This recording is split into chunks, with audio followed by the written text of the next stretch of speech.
साथियों नमस्कार, जय भीम जय भारत। वक्फ बोर्ड मुस्लिम समाज को बहुत बहुत बधाई मोदी सरकार की तरफ से। वक्फ बोर्ड पास हो गया लोकसभा में। मुस्लिम समाज के हित के लिए ये वक्फ बोर्ड का जो मुद्दा था उसको पास कराया गया है। और इसमें पास कराने वाले कौन है? जिनको आप लोगों ने भर भर के वोट किया है, जिनका आप लोगों ने भर भर के साथ दिया है। अब देखिए क्या होगा। आप लोग उम्मीद कीजिएगा, रेलवे भेज दिया गया, हवाई जहाज भेज दिए गए, एयरपोर्ट क्या नहीं बेचा गया, खदानें बेच दी गई, सब तो बेच ही गया। अब बात आई वक्फ बोर्ड की, तो अभी तो आप लोग थे उसमें, मुस्लिम समाज की आप लोग डिसीजन लेते थे।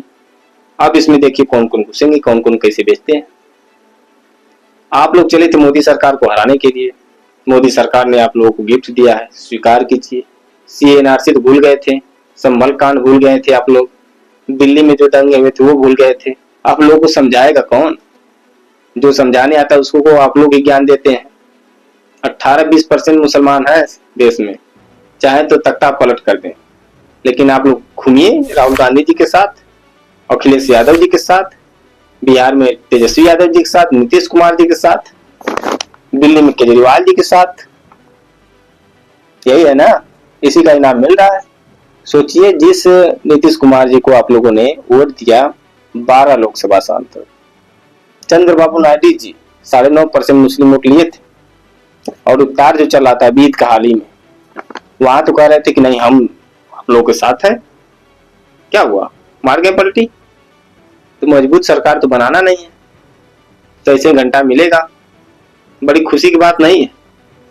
2 अप्रैल 2018 याद है ना, ये सरकार बारी बारी सबको किनारे लगाएगी। याद रखिएगा, जब 2 अप्रैल 2018 को आंदोलन हुआ था SC/ST वाला, तो सब लोग तमाशा देख रहे थे, जिसमें हमारे 13 जवान लोग शहीद हो गए थे SC से ST समाज के। OBC वाले ज्यादा खुश ना हो, पारी सबकी आएगी धीरे धीरे, टेंशन मत लीजिए आप लोग। अभी जितने OBC के नेता हैं सब खुश हैं एकदम कि हम लोग तो भैया बचे हुए हैं। EWS सोच लीजिए, सरकार बनने के फायदे, खासकर मुस्लिम समाज। EWS चुटकियों में पास करा के लागू करा दिया गया। वक्फ बोर्ड तुरंत काम खत्म। आप लोग बहन जी से भागते हैं, मत दीजिए बहन जी वोट, कौन कर रहा है कि वोट दीजिए। आप लोग को बसपा से भागते हैं ना। आप लोग भी मुस्लिम समाज को भी जातिवाद में कम मत समझिएगा आप लोग। ये लोग भी बड़ी खतरनाक आदमी है। ये लोग उसी तरह जाति मानसिकता के लोग हैं जैसे इधर सवर्ण मानसिकता चलती है कि छोटी जाति का है तो उसको दबा के रखो, बोलने ना पाए, कुर्सी पर बैठने ना पाए। मैंने खुद अपनी आंख से देखा है, मैं झूठ नहीं बोल रहा हूँ। ये लोग भी उतने ही हैं।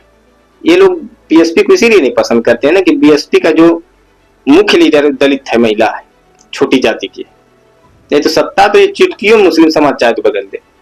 22% दलित, 18% मुसलमान, उसके बाद अन्य पिछड़ा वर्ग तो साथ है ही। न्यायप्रिय ब्राह्मण, क्षत्रिय, ठाकुर, बनिया, ये भी बसपा पसंद करते हैं। ऐसी बात थोड़ी है। एक से एक नेता हमने देखा। ये तो जो लोग आ गए सवर्ण वर्सेज दलित करने वाले, दलित वर्सेज मुस्लिम करने वाले, उसमें तो हर जाति समुदाय में वो बात अलग है। लेकिन जो ये सब बिल पास हो रहे हैं संविधान का संशोधन कर करके, ये आप लोगों की मेहरबानी है। मुस्लिम समाज के लोगों, आप लोगों ने इतनी पावर दिया और खासकर बसपा को इतना कमजोर किया, बीजेपी को जिताने के चक्कर में।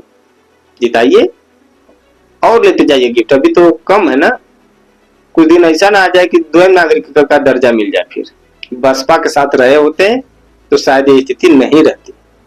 कभी आपने माननीय अखिलेश यादव जी के मुंह से मुस्लिम शब्द सुना है कि मैं मुस्लिम समाज के साथ हूं? नहीं। वोट मांगने नहीं जाते, फिर भी आप लोग दबा के वोट देते हैं। भाजपा को हराओ, हरा दिए भाजपा को, भाजपा हार गई। ये वही राहुल गांधी जी हैं जो ईवीएम चिल्लाते अडानी डानी करते हैं, लेकिन जब से जीत गए तब से ईवीएम के खिलाफ कोई धरना प्रदर्शन नहीं। ये लोग हमेशा टारगेट करते हैं सिर्फ बहन जी को। ये वही लोग हैं इंडिया गठबंधन वाले, जिन्होंने बसपा को खत्म करने के लिए पूरा जोर लगा दिया था। लेकिन जैसे फंडा फूटा, इनकी सच्चाई सामने आ गई है। अब देख लीजिए समाजवादी पार्टी का, ये लोग दूसरा खेल खेल रहे हैं, बयान खेल रहे हैं। राहुल गांधी जी गायब, फिर आ जाएंगे कोई मुद्दा उठा के लेके। तो मुस्लिम समाज को समझना चाहिए, पूरे देश में 18 से 20% आप लोग हैं। आपकी वही स्थिति है जो दलित समाज की है। मुस्लिम समाज आर्थिक रूप से शैक्षिक रूप से भी विफल है, दलित समाज की वही स्थिति है। नहीं तो पूरे समाज की स्थिति उठा के आप लोग देखिए, पूरा आंकड़ा उठा के देखिए देश का, किसके ऊपर शोषण हो रहा है। जो स्थिति दलितों की है वही स्थिति मुसलमानों की। लेकिन आप लोग का ऐसा रवैया है भाई साहब कि हम लोग वीडियो बनाते हैं, कोई चर्चा भी करते हैं, उस पर भी आप लोग ज्ञान देते हैं। क्या ज्ञान देते हैं? पहले बहन जी को समझाओ। बहन जी को क्या समझाएं? बहन जी वो नेता है जो अपने स्वाभिमान से कभी समझौता नहीं की। आप लोग क्या बात करेंगे बिना मांगे वोट देने वाले? आप लोग अखिलेश यादव जी के साथ हैं यूपी में, आप लोगों के ऊपर क्या दलित शोषण करते हैं? आप लोग बिहार में तेजस्वी यादव जी के साथ हैं, वहां आपके ऊपर क्या दलित शोषण करते हैं? चलिए मान लीजिए आप लोग पूरा वोट का वोट दे दिए, पूरा साथ उन्हीं के साथ है 100%। गणना कभी करते हैं 8% बेस वोट है, उसके बाद आप लोग पूरा का पूरा उनके साथ है। बीएसपी एकदम बहुत कम में लड़ी, लोकसभा के चुनाव में 9.5% वोट है। समझ गए? अभी देखिए काम शुरू है। बसपा विचारधारा है जो इंडिया गठबंधन बना के, आप मुस्लिम समाज से हो चाहे जिस समाज से हो, अगर आप लोग सोच रहे हैं कि बसपा खत्म हो रही है, बसपा में दम नहीं है, तो एक बात विचार करिएगा मेरे कहने से कि अगर बहुजन समाज पार्टी और माननीय बहन जी इंडिया गठबंधन में शामिल रहती तो क्या बसपा की स्थिति यही होती? अगर इंडिया गठबंधन में बहन जी शामिल रही होती तो क्या बसपा जीरो रहती? बसपा का वोट परसेंट इतना कम रहता? क्या बसपा के सांसद राजस्थान, मध्य प्रदेश, छत्तीसगढ़, दिल्ली, पंजाब, कहीं का ले लीजिए, अगर इंडिया गठबंधन में रही होती बसपा तो क्या स्थिति होती? बहन जी को बुलाया नहीं गया, जानबूझ के मीडिया में हवा उड़ाई गई कि नहीं बहन जी तो नहीं आ रही। पूरे समाज, पूरे भारत देश के लोगों को ये बताया गया कि बस 2 ही लोग चुनाव लड़ रहे हैं, इंडिया एनडीए। ये सब खत्म करने की साजिश थी। लेकिन जानते हैं नारा खत्म हो सकता है, नारा आज आप देंगे कल बदल देंगे। विचारधारा बाबा साहब की है बसपा में। दलाल आते हैं जाते हैं, जिनको आप हीरो बनाना है बनाइए। बाबा साहब के जमाने से आते थे। माननीय साहब कांसी राम चमचा योग लिखा है, चमचा को यूज करो, चम्मच को फेंक दो फिर। वो सब हम लोग जानते हैं। अब युवा समझदार हो रहा है, लेकिन मुस्लिम समाज जिन सोच विचार बना लिया, उस दिन बीजेपी हार जाएगी। मैं गारंटी के साथ कह रहा हूं। जब तक आप लोग अखिलेश यादव जी के साथ हैं, अखिलेश यादव जी कभी बीजेपी को नहीं हरा सकते। 8% वोट, बाकी मुस्लिम समाज अखिलेश यादव जी के साथ, उसमें भी कट्टर जो यादव होते हैं, हिंदू धर्म को मानने वाले होते हैं, वो भी बीजेपी के साथ जाते हैं।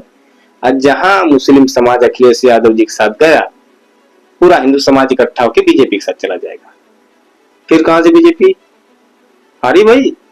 नहीं हारेगी तो फिर बिल पे बिल पास होगा, आप लोग चिल्लाते रहिएगा, वाहवाही करते रहिएगा। स्थिति इतना देखने के बाद भी जो स्थिति समाज में चल रही है, दलित मुसलमानों की, हर जगह अत्याचार, कोई सुन रहा है? आप लोग कल्पना कर सकते हैं कि बहन जी जैसा शासन चलाया कोई चलाएगा? इन लोगों की बस की बात है? अब इतना समझाने के बाद भी आप लोग अगर नहीं समझते हैं तो बहुत बहुत बधाई। बारिश सबकी आएगी, हमारी थी, आज आपकी बारी आई है, फिर कल हमारी भी आएगी। अगर दोनों लोग मिलेंगे, समाज मिलेगा, तो शायद कुछ अच्छा युवाओं का भविष्य बदले। वीडियो अच्छा लगेगा तो शेयर कीजिएगा, लाइक सब्सक्राइब जरूर कीजिएगा और कमेंट में अपनी राय जरूर दीजिएगा। धन्यवाद।